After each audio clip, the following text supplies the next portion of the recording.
Hey YouTube, this is Southern Prepper 1. This is work. This is a sigh. I'm glad I have to do this for a living. There's a lot of guys on YouTube that make it look easy. It's probably a combination of a good piece of equipment, making sure it's sharp, but still I don't care what you say. This is a lot of work. I want to put a idea in your head. What happened for whatever reason? There's no fuel. It could be an EMP strike against the United States or a total fuel shortage of some sort. Whatever it is, there's no fuel. What would that do to the livestock? I'm just going to talk cows. Inside the United States, there's 94.4 million cows and calves. That's a lot of cows. In the description below, I'm going to put a site where you can go and you can see how many cows you have in your state compared to people. In South Dakota, for every person, there's 4 cows. That's incredible. In South Carolina, for every person, there's 0.08. So not even a tenth of a cow for every person in South Carolina. So if we have a problem with fuel, or distributing fuel, because of an EMP, what's going to happen to all those cows? We need fuel to get in the south. We need it to definitely harvest this and turn it into hay. And just like other places, they got huge feedlots that they bring in tons of food and they feed them. If this wasn't running and we weren't producing that feed for cows, millions and millions and millions of cows would need to be slaughtered immediately or would die of starvation.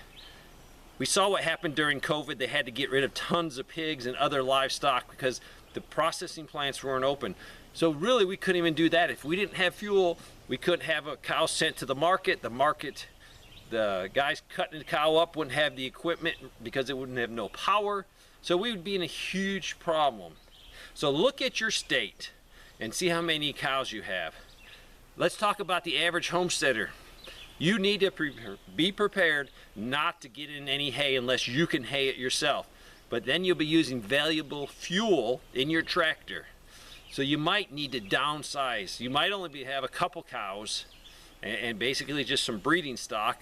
In the south, you could probably, if you had enough property, let some fields grow up and then let cows into there during the winter time. So you wouldn't have to use that fuel to turn that grass into hay. A lot of hard questions, but out in South Dakota, you have 4 cows for every person.